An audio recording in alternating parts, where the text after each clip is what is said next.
नमस्कार मंडळी, श्री स्वामी समर्थ. स्वामी महाराज तुमच्या सर्व चांगल्या इच्छा मनोकामना पूर्ण करो ही स्वामीचरणी प्रार्थना करते आणि आजच्या या नवीन व्हिडिओला सुरुवात करते. तर यावर्षीची महाशिवरात्री खऱ्या अर्थाने ऐतिहासिक आणि आध्यात्मिकदृष्ट्या अत्यंत महत्त्वाची ठरणार आहे. हिंदू धर्मातील सर्वात पवित्र सणांपैकी एक असलेल्या या दिवशी भगवान शिवाची आराधना केली जाते.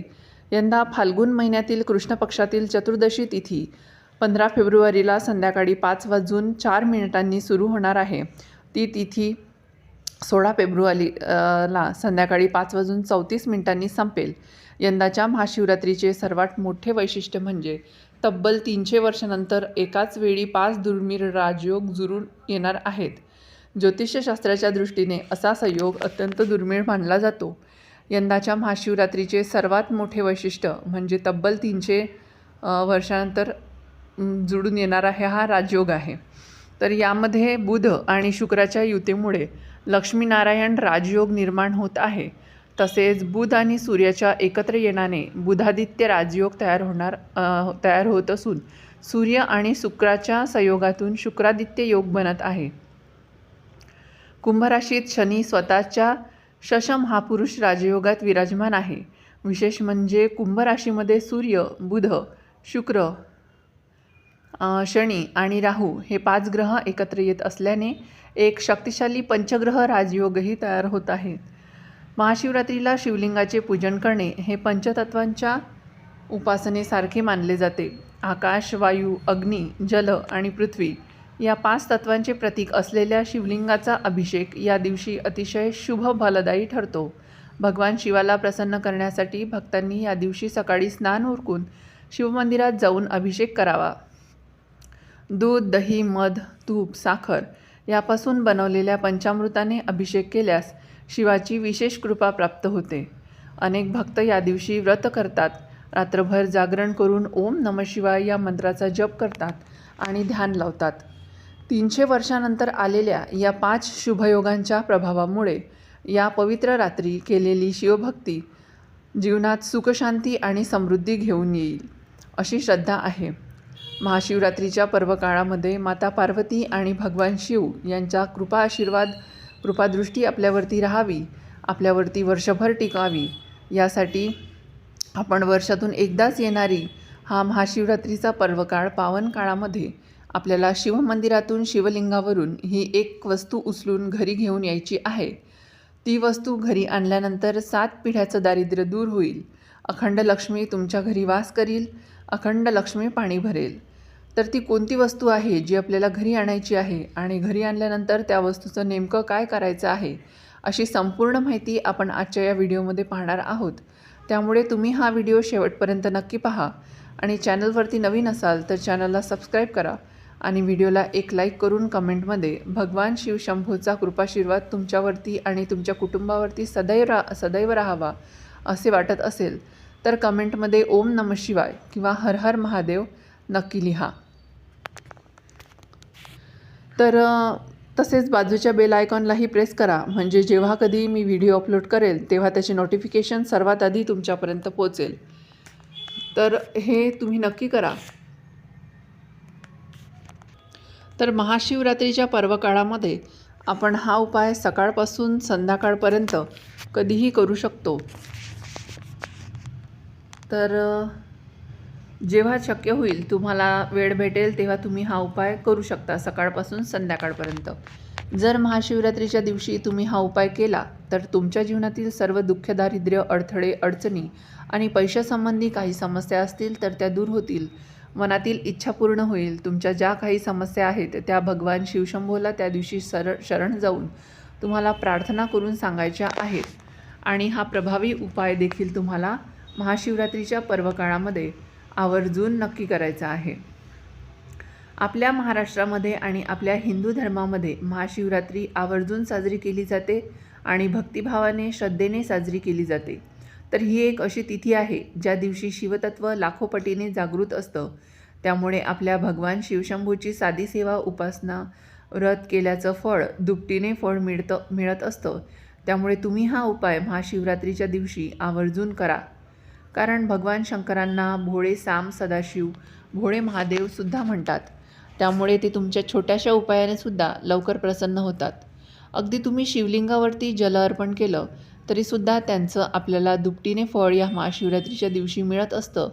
तर महाशिवरात्रीच्या दिवशी विशिष्ट उपाय जर तुम्ही केले तर त्या प्रभावी उपायाचा प्रभावी शुभफळ पुण्यफळ आपल्याला मिळत असतं आणि त्याचा लाभ देखील आपल्याला मिळत असतो. म्हणूनच भगवान शिव व माता पार्वती यांच्या कृपाशीर्वादाने हा उपाय अत्यंत फलदायी होणार आहे. कारण या दिवशी 5 शुभसंयोग जुळून देखील येत आहेत. अशा या शुभतिथीवरती तुम्ही जर हा उपाय केला तर त्यांचं 100% फळ हे तुम्हाला प्राप्त होईल.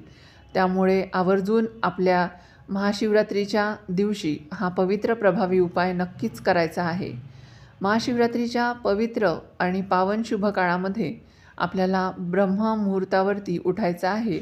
आपल्या घराची अंगणाची स्वच्छता करून घ्यायची आहे आणि त्यानंतर आपल्याला अंघोळ करायची आहे. तर आपल्याला स्वच्छ पाण्याने अंघोळ करून घ्यायची. अंघोळीच्या पाण्यामध्ये थोडेसे काळे तीळ आणि गंगाजलाचे 2 थेंब टाकून आपल्याला अंघोळ करायची आहे आणि त्यानंतर स्वच्छ कपडे आपल्याला परिधान करायचे आहेत. तर कपडे परिधान करताना कपडे हे पांढरे असावे. नंतर आपल्याला आपल्या देवघरातील देवांची देवपूजा करून घ्यायची आहे. आपल्या देवघरातील शिवलिंगाची सुद्धा आपल्याला पूजा करून घ्यायची आहे. पंचामृताने अभिषेक करायचा आहे. शिवलिंगावरती तुम्ही भस्म, विभूती, बेलाची पाने, पांढरी फुले, पंचामृत अर्पण करायचं आहे. तर तुम्ही शिवलिंगाची देखील विधिवत पूजा करून घ्यायची आहे. धूप दीप लावून आरती करून घ्यायची आहे. आपल्याला महाशिवरात्रीच्या दिवशी नंतर एखाद्या शिवमंदिरामध्ये शिवपूजन करण्यासाठी जे आवश्यक साहित्य तुम्ही सोबत घेऊन शिवमंदिरामध्ये जायचं आहे. मग त्यामध्ये तुम्ही बेलपत्र, जल, महादेवांच्या आवडीची पांढरी फुले, पंचामृत, साखर, दूध, दही, मध, तांदूळ, जवस, काळे तीळ हे सर्व साहित्य जे तुम्ही घेऊन जाऊ शकता. महाशिवरात्रीच्या दिवशी भगवान शिवशंकराची पूजा करण्यासाठी मंदिरात गेल्यानंतर आपल्याला उत्तरेकडे तोंड करून पूजेला बसायचं आहे. मग महादेवाच्या शिवलिंगावरती तुम्हाला जल अर्पण करून जलाभिषेक करायचा आहे. जल अभिषेक करताना अगदी शांतपणे हळूहळू अर्पण करायचं आहे. जल अर्पण करताना कधीही घाई करू नका. नंतर तुम्हाला त्यावरती दूध देखील अर्पण करू शकता. महादेवांना भोळे साम सदाशिव देखील म्हणतात. ते अगदी छोट्याशा पूजेने सुद्धा लवकर प्रसन्न होतात असा उल्लेख शिवपुराणामध्ये केला गेलेला आहे. त्यानंतर तुम्हाला मध, पंचामृत याने देखील अभिषेक करायचा आहे. महाशिवरात्रीच्या दिवशी शिवपूजा करून झाल्यानंतर तुम्हाला ओम नमः शिवाय किंवा महामृत्युंजय मंत्राचा जप करायचा आहे. त्यानंतर शिवलिंगावरती अर्पण केलेले शिवमंदिरातील शिवलिंगावरती अर्पण केलेले धोत्र्याचे फळ जे आहे तर ते महाशिवरात्रीच्या दिवशी तुम्हाला उचलून आपल्या घरी आणायचं आहे. तर 1 फळ भेटलं, 2 फळ भेटले, 4 भेटतील, 5 भेटतील, जेवढे फळ तुम्हाला भेटतील तेवढी शिवलिंगावरती उचलून तेवढी फळं तुम्ही घ्यायची आहेत आणि आपल्या घरी आणायची आहेत. तर या दिवशी बरेच भक्त मंदिरामध्ये आपल्या इच्छा मनोकामना पूर्ण होण्यासाठी शिवलिंगावरती धोत्र्याचं फळ जे आपल्या महादेवांना खूप प्रिय आहे ते वाहत असतात. तर शिवपुराणामध्ये असं सांगितलं आहे की समुद्रमंथनातून जे हलाहल नावाचं विष निघालं होतं, सृष्टीचा विनाश टाळण्यासाठी ते विष महादेवांनी प्राशन केलं. त्या विषाच्या प्रभावाने महादेवांचा कंठ जो आहे तो देखील सुकून गेला आणि त्यांना प्रचंड त्रास महादेवांना होत होता. मग अशावेळी देवतांनी महादेवांचा तो त्रास दूर करण्यासाठी त्यांना हे धोत्र्याचं फळ खाऊ घातलं होतं. त्यावेळी धोत्र्याचं फळ खाल्ल्यामुळे विष शांत झालं आणि त्रास कमी झाला. आणि म्हणूनच धोत्रफळ हे विष मावळणारा, संकट नाश करणारा, दुःख दूर करणारा आहे. त्यामुळे महाशिवरात्रीच्या दिवशी आपल्याला हा प्रभावी उपाय आवर्जून करायचा आहे. म्हणजेच धोत्र्याचं फळ हे उचलून घरी आणायचं आहे. जर शिवलिंगावरती धोत्र्याचं फळ कोणी अर्पण केलेलं नसेल, म्हणजेच जर तुम्हाला ते महाशिवरात्रीच्या दिवशी मिळालं नाही, तर मग अशावेळी काय करायचं? तर अशावेळी तुम्ही स्वतः विकत घेऊन किंवा शेतामध्ये वगैरे भेटतात तर ते तुम्ही स्वतः आणून शिवलिंगावरती अर्पण करून पूजा करायची आहे. पूजा करून झाल्यानंतर ते फळ तुम्हाला उचलून पुन्हा आपल्या घरी घेऊन यायचं आहे. तर आता हे फळ घरी आणल्यानंतर तुम्हाला एका पिवळ्या रंगाचा कपडा घ्यायचा आहे आणि त्या पिवळ्या रंगाच्या कपड्यामध्ये हे शिवमंदिरातून उचलून आणलेलं धोत्र्याचं पवित्र फळ त्या कपड्यामध्ये ठेवून बांधायचा आहे. तो कपडा जिथे तुम्ही तुमच्या घरातील पैसा, दागदागिने, महत्त्वाच्या वस्तू जिथे ठेवतात, म्हणजेच पैशाच्या तिजोरीमध्ये तुम्हाला हे पवित्र फळ ठेवून द्यायचं आहे. हा उपाय केल्यामुळे तुमच्या पैशासंबंधित सर्व समस्या दूर होतील. घरात पैशाची चणचण असेल किंवा कर्जाचा डोंगर वाढला असेल, तर कर्ज फिटत नसेल, तर अशा बऱ्याच समस्या असतील तर त्या लवकरच तुमच्या हळूहळू दूर होतील. तुमच्या घरामध्ये माता लक्ष्मी अखंड वास करेल. घरात पैशांचा ओघ वाढेल. घर धनधान्य संपत्तीने भरून जाईल. तर हा महत्त्वपूर्ण व्हिडिओ तुम्हाला कसा वाटला? व्हिडिओ आवडला असेल तर व्हिडिओतील माहिती उपयुक्त वाटली असेल तर व्हिडिओला एक लाईक नक्की करा आणि चॅनलला सबस्क्राईब करून आम्हाला प्रोत्साहित करा आणि हा व्हिडिओ जास्तीत जास्त लोकांना शेअर करा. आपण सर्वांनी हा व्हिडिओ संपूर्ण पाहिल्याबद्दल आपणा सर्वांचे मनपूर्वक आभार. श्री स्वामी समर्थ. जय जय स्वामी समर्थ.